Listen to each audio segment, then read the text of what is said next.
forecast. I'm Chris Foster. Fox News. And more rain today could slow down rescue and recovery efforts in central Texas, where at least 82 deaths are confirmed in flash floods that hit early Friday. A statement from the girls' Christian summer camp, Camp Mystic, now says 27 campers and counselors died there. Some of these girls, as young as 7 years old, were fast asleep in their cabins right near the river when this happened, and these devastating flash floods just swept through. The Guadalupe River surged 26 feet in just 45 minutes, according to officials. Fox's Brooke Taylor. Governor Greg Abbott says 41 people in all are unaccounted for.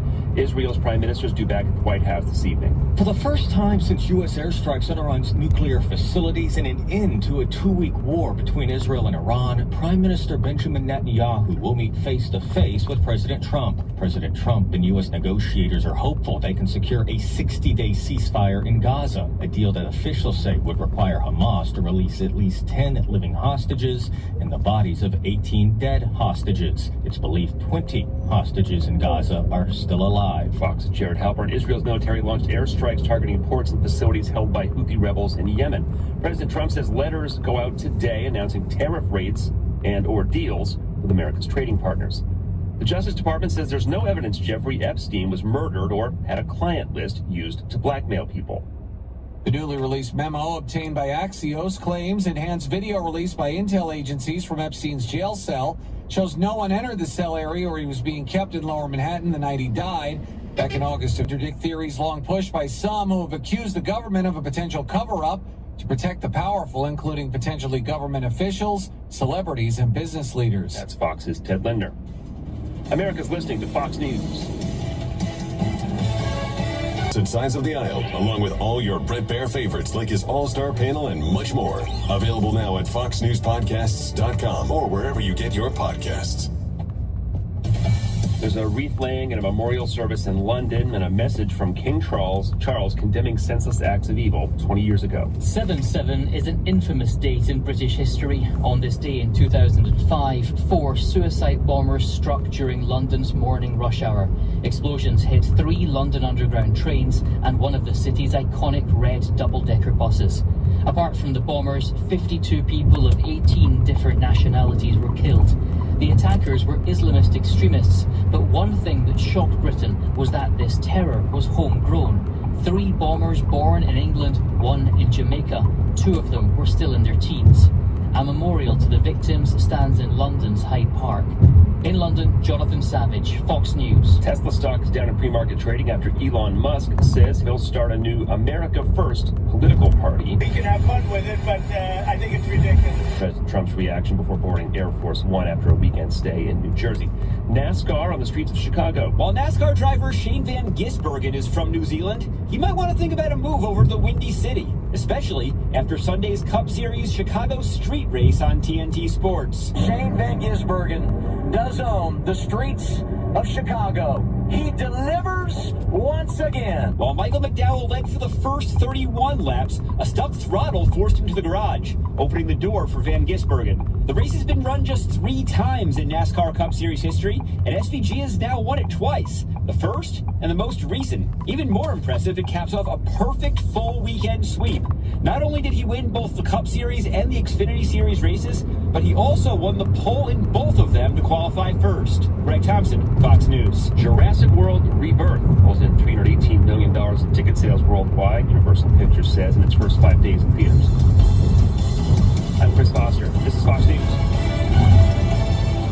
From the Fox News Podcasts Network. Hey there, it's me, Kennedy. Make sure to check out my podcast, Kennedy Saves the World. It is 5 days a week, every week. Download the... This Tech Check briefing is sponsored by Comcast Business, powering possibilities. I'm Christina Parts-Nicholas, and this is your CNBC Tech Check briefing. Shares of TripAdvisor are surging over 15% after activist investor Starboard Value revealed a more than 9% stake in the online travel company.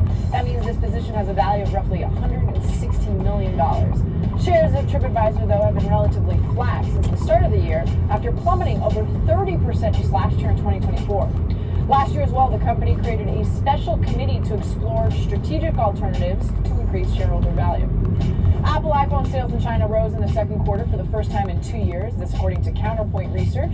The report comes as Apple has looked to turn around its business in one of its most critical markets. The last time Apple recorded growth in iPhones in China was the second quarter of 2023. Counterpoint attributing the growth to promotions in China as firms discounted the iPhone 16 models. Shares of Apple are slightly higher. Datadog shares are up double digits after it was announced the company would replace Juniper Networks in the S&P 500. The change is set to take effect on July 9th. Datadog's addition is continuing a trend of adding more tech exposure to the index, with DoorDash being added back in March and Workday added in December. Before today's big move, Datadog had been underperforming the tech sector so far this year. That's all for today. See you back here next week. This Tech Check briefing is sponsored by Comcast Business. With leading networking and connectivity, advanced cybersecurity, and expert partnership, Comcast Business helps turn today's enterprises into engines of modern business. Powering the engine of modern business. Powering possibilities.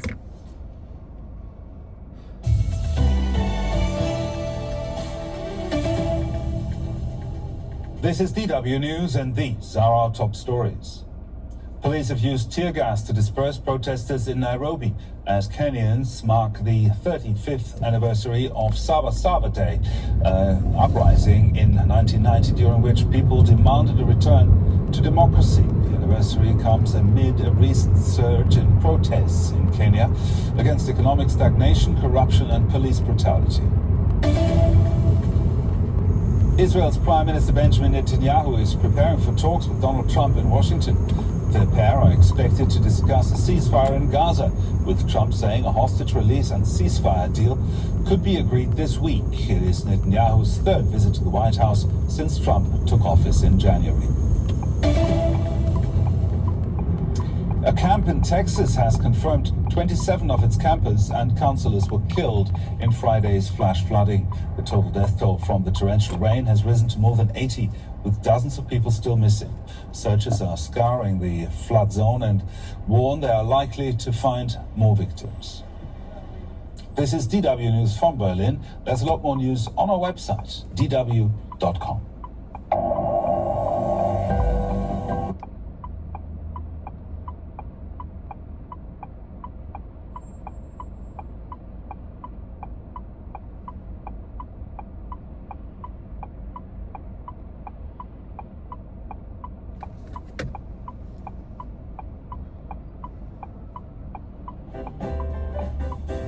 Hey, it's Jen Lehner of FrontRowAIClub.com, and this is your Front Row Entrepreneur Flash Briefing for Monday, July the 7th.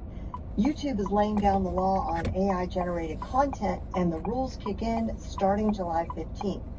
They're officially cracking down on what they're calling mass-produced or lazy AI videos. And if you're monetizing through the YouTube Partner Program, this directly affects you. So here's what will no longer be eligible for monetization. Fully AI written scripts with no human edits, AI voiceovers that lack creative input, huge batches of templated AI content, think hundreds of slideshow style videos, re-uploaded content that's just been auto-translated with barely any change, and repetitive formats where every upload looks and sounds exactly the same. But YouTube isn't banning AI altogether. If you use AI to brainstorm or write, but you revise and shape it yourself, if you enhance your visuals or storytelling with AI B-roll or effects, if you add your own voice, commentary, or transformation to AI outputs, and if you're making educational content with AI assets but clearly adding value, then you're good. You can still monetize. The goal here is to protect human creativity and stop content farms from flooding the platform with unoriginal, low-effort material. Also being referred to these days as AI slop. And over at Meta, they're doubling down on AI too, but in a very different way. They're reportedly setting up a new, quote, super intelligence lab, an elite division focused on developing next-level AI tools and breakthroughs. And as you plan your content for tomorrow, keep in mind that it's National Freezer Pop Day, National Video Game Day, and Be a Kid Again Day. And trending all across social media right this very second is hashtag Monday Motivation, hashtag Monday Vibes, hashtag World Chocolate Day, and hashtag Global Forgiveness Day. And that's it for today's flash briefing. Have a wonderful day, and I will see you tomorrow.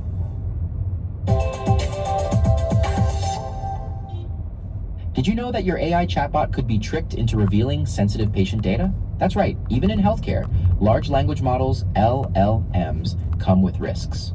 As aesthetic medicine providers, we might use AI for scheduling, answering patient questions, or even marketing.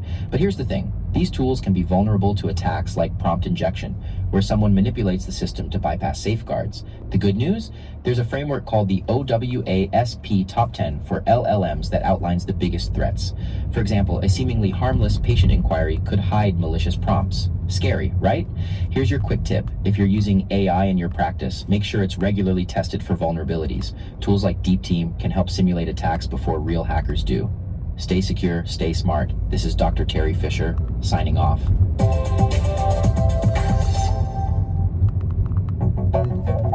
Here's your TMB Tech Minute for Thursday, July 3rd. I'm Katie Dayton for The Wall Street Journal. The House narrowly passed President Trump's flagship tax and spending bill this afternoon to the benefit of some tech stakeholders and the detriment of others. Chip makers that break ground on new plants in the US will see their tax credit increase, and Silicon Valley investors will enjoy a bigger tax break from the qualified small business stock provision. But the bill also ends subsidies for electric vehicle purchases and leases, and it limits tax credits on renewable energy projects. A provision that would have limited state-level regulation of AI was stripped from the bill earlier this week. Meanwhile, across the pond, top European companies including Mistral and Airbus have asked the European Commission to delay the full enforcement of its new Artificial Intelligence Act for 2 years. The companies, in a letter, said overlapping and complicated regulations in the bloc are hindering the EU's ability to become a leader in AI. The EU has faced calls in recent weeks to reconsider its landmark AI rulebook, which entered into force last year. And finally, the restaurant technology provider Olo is going private. Buyout firm Thoma Bravo has agreed to acquire the company in an all-cash deal. Olo said the $2 billion transaction would help the platform accelerate its growth. Before we go, a heads up that there are some changes in the works here at TMB. We'll be off tomorrow for Independence Day in the US, and when we come back on Monday, we'll be on a new schedule. Regular episodes of Tech News Briefing will show up in your feed on Tuesdays and Fridays. And in addition to the afternoon Tech Minute, we'll also have an AM Tech Minute on weekdays to get you more tech news faster. That's all starting on Monday, July 7th. Until then, have a great weekend. Colors are buzzing about a typewriter they believed was lost to history. It holds important clues about the origins of Chinese computing and its revived questions about the politics of language. Why is this typewriter so important? We asked NPR's Emily Fenn to find out. Stanford professor Thomas Mullany was at a conference last year when he got a message.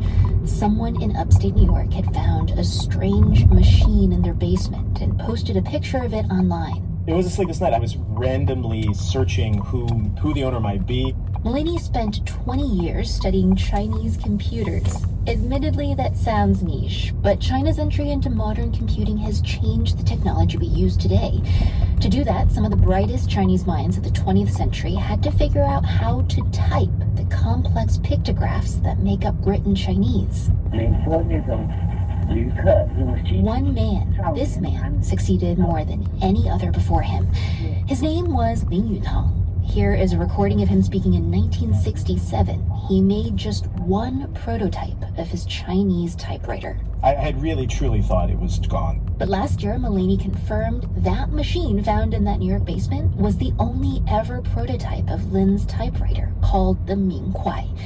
Mullany studied the ideas behind the machine for 2 decades without ever seeing it in person. It's like a family member just showing up at your doorstep and you just had assumed you would never see them. The story of why such a typewriter even exists runs parallel to the political upheaval and conflict over Chinese identity and politics in the 20th century. Lin was born in 1895 in southern China during the tail end of a failing Qing dynasty. Student activists and radical thinkers were desperate to reform and to strengthen China. Some propose dismantling traditional Chinese culture in favor of Western science and technology and eliminating Chinese characters altogether in favor